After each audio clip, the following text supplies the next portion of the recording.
ভাবি কেমন আছেন ভাবি? ভালো আছি, আপনি? ও বেয়াদবি হয়ে যাইতেছে, এত দূর থেকে কথা বলতেছি। দাঁড়ান ভাবি, কেমন আছেন? এই তো ভালো আছি, আপনি? হ্যাঁ জি ভালো, মানে ভালো ছিলাম না, কিন্তু এখন আপনার সাথে কথা বলার পর, মানে আপনারে দেখার পর ভালো না থাকা তো উপায় নাই। কই যাচ্ছিলেন আপনি এই দিক দিয়ে? মানে আমার যে কাজ, এই মানুষজনরে সাহায্য করা, মানে লোন দিয়ে সাহায্য করা, তারপরে ধরেন আবার ওইটা কিস্তিতে টাকা উঠানো, এটা হচ্ছে আমার কাজ। এখন মানুষের হয় কি, বিয়া শাদির পরে অনেকের সংসারে উন্নতি হয়। কিভাবে উন্নতি হয়? ব্যবসা, 5 টাকার ব্যবসা করলে কি পড়ছে ভাবি এইখানে? কিছু করে নাই, কিছু করে নাই, মানে ওই গাছের থেকে পিঁপড়া টিপড়া মনে হয় পড়ছে।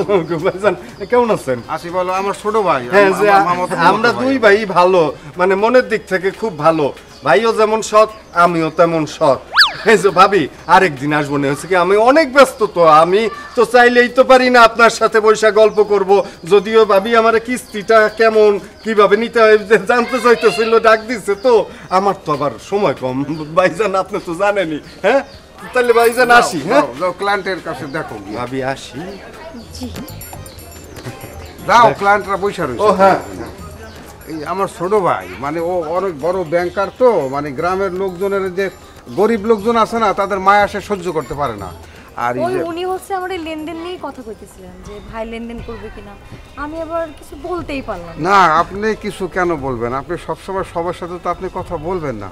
আপনি একটু মানুষ টানুষ বুঝা কথা বলবেন। মনে করেন যে এই যে ধরেন যে আমি আসছি আপনার সাথে একটু খোঁজ খবর নিতে, মানে গ্রামে কখনো কিছু আপনার লাগে কিনা। আপনি লেখাপড়া তো মানে শেষ করেন না ভাবি, তাই না?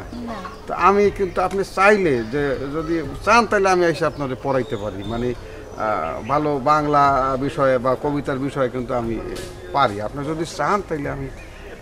এটা তো আমার উনিরে কম লাগবে।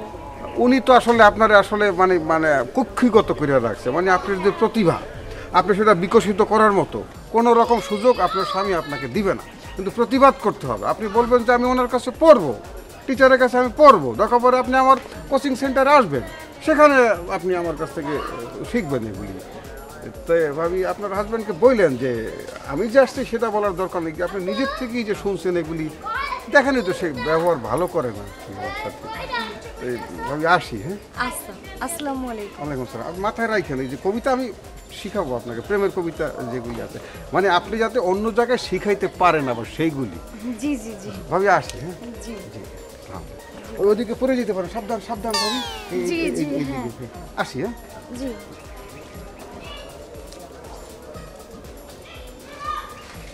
কারোর মূর্তি গতি কিছুই বুঝতে পারলাম না।